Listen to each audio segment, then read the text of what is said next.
मेरा नाम मोनिका है। मैं आइल्स 9 से हूँ। ठीक है, तो हम इस वीडियो आइल्स 9 हिंदी चैनल से हूँ। इस वीडियो में मैं ये रीडिंग आइल्स रीडिंग की कैसे किसी रीडिंग को किया जाता है हम वो डिस्कस करेंगे। एंड ये रीडिंग जो है मैं आपको बता दूँ 27 अप्रैल 2024 को जो आइल्स एग्ज़ाम इंडिया में हुआ था वहाँ पे ये रीडिंग आई थी।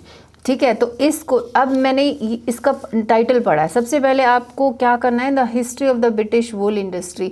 मैंने इस टाइटल का नाम पढ़ा, मैंने इसको समझा। उसके बाद यहाँ से कुछ नहीं पढ़ना है, आपको क्या करना है, सीधा क्वेश्चंस पे चलना है। फर्स्ट टाइप का क्वेश्चन इस रीडिंग के लिए ट्रू फॉल्स नॉट गिवन है, और दूसरा जो है कंप्लीट द नोट्स बिलो है, 1 वर्ड ऑप्शन ही दिया है। तो अब चलते हैं। सबसे पहले मैं इसमें ये ट्रू फॉल्स नॉट गिवन ही करना है। जैसे जैसे क्वेश्चन दिए होते हैं उसी के अकॉर्डिंगली आपको करना है, उसके इधर उधर कहीं जाने की ज़रूरत नहीं है। अब इसको कैसे करना है, ट्रू फॉल्स नॉट गिवन, और टाइम पे हम पूरा सब कुछ कर सकते हैं प्रैक्टिस के साथ। तो अब हम सबसे पहले शुरू करते हैं ट्रू फॉल्स नॉट गिवन। तो इसको कैसे करना है, सबसे पहले इसको पढ़ना है, इसका मीनिंग समझना है, फिर एक या दो, जैसे मैंने ये निकाल दिया, 1 या 2 कीवर्ड होते हैं। ये कीवर्ड्स हमें ले जाएंगे लोकेशन पर। मतलब इतने बड़े पैसेज में लोकेशन ढूंढना भी डिफ़िकल्ट बात है।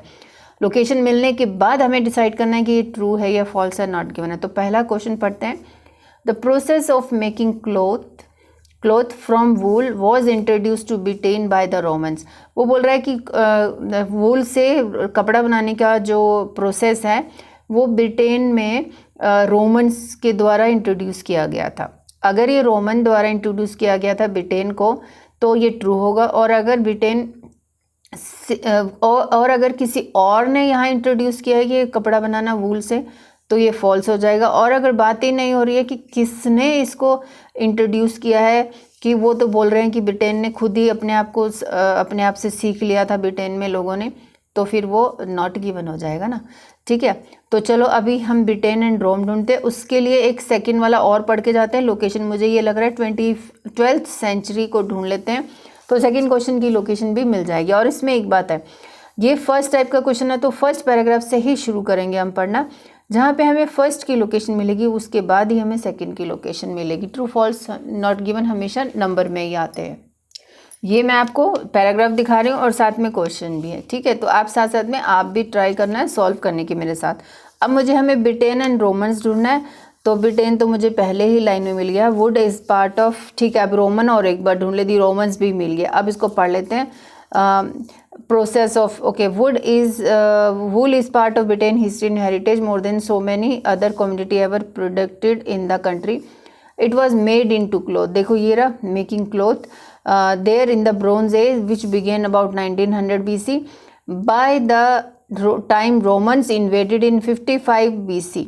जब तक रोमन्स ने इन्वेड किया 55 BC, the Britons had developed appreciated the fineness of British wool cloth. इसका मतलब जब तक रोमन ने इन्वेट किया तब तक ब्रिटॉन्स ने इसको मतलब डिवेल्प कर लिया था। इसका मतलब क्या बोल रहा है, यहाँ तो बोल रहा है कि ये जो कपड़ा बनाने वूल से कपड़ा बनाने का प्रोसेस है ये किसको रोमन्स द्वारा इंट्रोड्यूस किया गया था इनको, बट ये इसका मतलब ये फॉल्स हुआ। देखो साफ लिखा है, By the time Romans invaded in 55, the Britons had developed appreciated the fineness of woolen cloth. Okay. अब सेकंड क्वेश्चन है हमारा, लोकेशन था 12th सेंचुरी को ढूंढ लेते हैं। हमें यहाँ तक अपना लोकेशन फर्स्ट का मिल गया, ये 5th सेंचुरी दिख रही है, मुझे 8th सेंचुरी दिख रही है, और अभी जल्दी से ढूंढ लेते हैं। ये 12th सेंचुरी लोकेशन भी मिल गया। अब लोकेशन मिलने के बाद जल्दी हो जाता है अपना पेपर, अपना टाइम सेव हो सकता है। ठीक है, तो in the 12th century exporting woolen cloth was less profitable than exporting raw wool. अच्छा, exporting woolen cloth, okay, exporting woolen cloth was less profitable than exporting raw. तो raw material R है, ये raw wool देखना है, woolen cloth exporting profitable ये ज़्यादा था या ये चीज़ देखनी है। wool was becoming England's greatest national asset. Okay.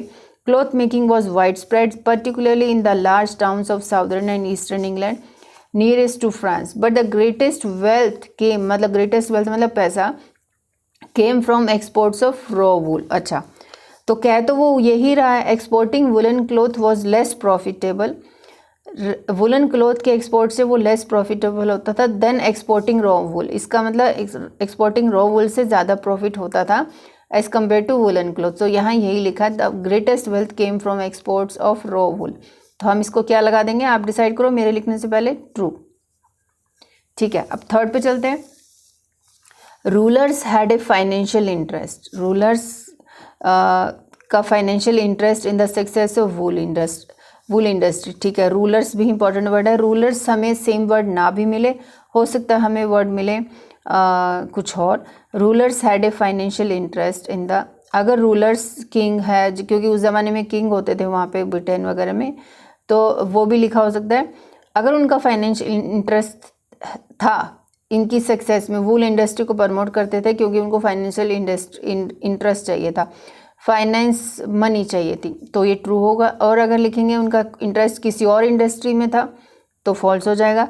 और अगर लिखा ही नहीं होगा कि उनका इंटरेस्ट किस में था, रूलर्स के बारे में बात ही नहीं होगी, तो नॉट गिवन होगा।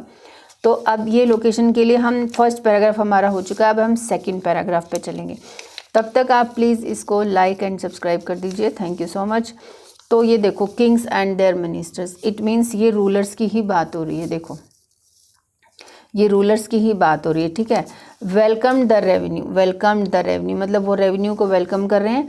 That resulted from exports and export taxes, also the power gave it to king who could grant और withdraw permits for the wool towns and for the industry. देखो, had a financial interest in the success of wool industry. देखो ये वूल लिखा है and industry भी लिखा है, तो फिर ये अब आप सोच के मुझे बताओ इसको हम क्या लगाएंगे। मेरे लिखने से पहले मैंने आपको लोकेशन पूरी दिखा दी है।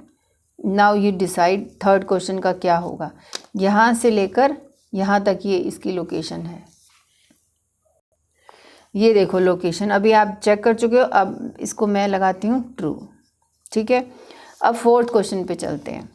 N outbreak of bubonic plague, ये देखो अलग से कुछ नाम है, तो ये इसको चेंज नहीं कर सकते। तो ये हमारी लोकेशन ढूंढने के लिए, फिर उसके बाद लोकेशन मिलने के बाद अगर लेड मतलब रिज़ल्ट, अगर तो रिज़ल्ट में आया कि sharp fall in sheep number, sheep का जो इन जानवरों का नंबर अगर नीचे गिर गया है, डिक्रीज़ हो गया है, तो ट्रू होगा। और अगर जानवरों का नंबर इंक्रीज़ हो गया है तो फॉल्स होगा। और अगर इस बीमारी की जगह कोई और बीमारी लिखी है तो भी फॉल्स होगा, ठीक है। तो इस वर्ड को ढूंढ लेते हैं। ये सेकंड ये पैराग्राफ को एक बार देख लेते हैं। नहीं, यहाँ नहीं है, तो हम नेक्स्ट पैराग्राफ पे ही चलेंगे अभी। आप मेरे अपने जब फ़ोन पे करते हो, फ़ोन पे अगर रीडिंग देखते हो तो अपने फ़ोन को जूम करके आंसर ढूंढ सकते हो। तो यहाँ पे मैं इस वर्ड को ढूंढ रही हूँ, Flanders final development, England, France, yes, ये मुझे देखो वर्ड ढूंढ मिल गया है। तो हमें शीप भी ढूंढना है। चलो यहाँ से थोड़ा पढ़ लेते हैं। It was overshadowed by a long war with France. Wool were one of the main principles of financing the war, and by bubonic plague, the Black Death, which in this caused devastation in many villages, as much that 3/4 of the population died. Okay, मतलब majority. This led to an increase of sheep flock. अच्छा, sheep flocks मतलब sheep जो है, this led, ये led same to same word मिल गया। और sheep की बात हो रही है, led to a sharp fall, यहाँ तो फॉल बोल रहा है, यहाँ तो बोल रहा है इंक्रीज, तो ये तो बिल्कुल ही अपोजिट हो गया, तो हम इसको लगाएंगे फॉल्स, ठीक है। अब नेक्स्ट क्वेश्चन। अब ये देखो, आप इसमें एक टिप बताती हूँ आपको, आइल्स रीडिंग टिप्स एंड ट्रिक्स जो आप पूछते हो। तो देखो 2 फॉल्स हो गए, 2 ट्रू हो गए, 1 बचा है। तो अगर टाइम कम हो तो चुपचाप इसको नॉट गिवन लगा के चलते बनाओ। फिर भी अब वीडियो बन रही तो मैं इसको दिखा देती हूँ। ये वर्ड हमें लेके जाएगा लोकेशन पे। was cheaper to produce than any other types of woolen clothes। अगर ये वाला जो है worsted cloth जो है cheaper है to produce than any other type of woolen clothes, मतलब कोई कंपैरिजन हो रहा होगा इन दोनों के बीच में और बताया जाएगा कि ये कम एक्सपेंसिव है, तो ये ट्रू होगा। और अगर ये महंगा होगा तो फॉल्स होगा। और अगर कंपैरिजन ही नहीं लिखा है तो ऑफ कोर्स ये नॉट गिवन होगा। तो हम अब ये ढूंढ रहे हैं worsted cloth and woollen fabric. तो ये पैराग्राफ हमारा ऊपर हो गया था, अब इसके आगे देख लेते हैं worsted क्लॉथ। अब मैं बोलूँगी नहीं, अब मैं सीधा, मेरी पेंसिल चल रही है, मुझे वो worsted cloth and woollen cloth का कंपैरिजन देखना है। बट पहले वर्स्टेड क्लॉथ मिलना चाहिए। There was soft water instead Anglia use the native sheep breeds produce a cloth is there which did not require the filling process. This was the type of cloth which is I think cloth कुछ तो होगा। Next page पे चलते हैं अभी ये next page पे आ गए। This was the type of cloth which is now called worsted. So we are looking for worsted. After the village of worsted, for 400 years, East dominated the worsted trade with skills inherited from the Flemish settlers. So here comparison तो कुछ नहीं दिया, woollen fabric भी नहीं दिया है। तो अगला वाला थोड़ा देख लेते हैं। English cloth quickly achieved an international reputation from being primarily in A raw wool exporter. नहीं, यहाँ पे भी कुछ ऐसा लग नहीं रहा है, तो हम इसको नॉट गिवन लगा के आगे चलते हैं। तो पूरे आंसर्स मैं आपको दिखा देती हूँ। इस ट्रू फॉल्स के ये पूरे आंसर्स हैं।